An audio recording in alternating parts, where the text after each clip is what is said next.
ఆకుకూరల పులుసు కోసం ముందుగా ఒక కట్ట తోటకూర, ఒక కట్ట పాలకూర, ఒక కట్ట చుక్కకూర కట్ చేసుకొని శుభ్రంగా కడుక్కొని ప్రెషర్ కుక్కర్‌లో వేసుకోవాలి. ఇందులోకి 3 గ్రీన్ చిల్లీస్ కట్ చేసి యాడ్ చేసుకోవాలి. అలాగే ఒక మీడియం సైజ్ ఆనియన్ కూడా కట్ చేసుకొని వేసుకోవాలి. ఇందులో 3 టమాటాలు కూడా కట్ చేసుకొని యాడ్ చేసుకోవాలి. దీంట్లో హాఫ్ టీ స్పూన్ వరకు పసుపు వేసుకోవాలి. అలాగే ఒక హాఫ్ టీ స్పూన్ వరకు కారం యాడ్ చేసుకోవాలి. ఎందుకంటే చిల్లీస్‌ని యాడ్ చేసాం కదా! సో, అందుకని. అండ్ 2 పిక్కల చింతపండు కూడా యాడ్ చేసుకోవాలి.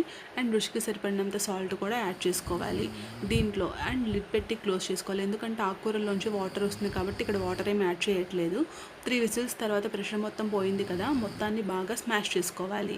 ఇప్పుడు పోపు దినుసులు వేసుకొని ఆయిల్ వేసుకొని వేడైన తర్వాత పోపు దినుసులు, చిన్నుల్లిపాయి అండ్ ఒక ఎండుమిరపకాయ కూడా వేసుకొని ఫ్రై అయిన తర్వాత ఒక 2 రెమ్మల కరివేపాకు కూడా వేసుకొని ఫ్రై చేసుకోవాలి. ఇందులో ముందుగా ఎనిపి పెట్టుకున్న ఆకుకూరల పులుసును కూడా వేసుకొని బాగా మిక్స్ చేసుకొని ఒక 2 నిమిషాల పాటు మగ్గనివ్వాలి.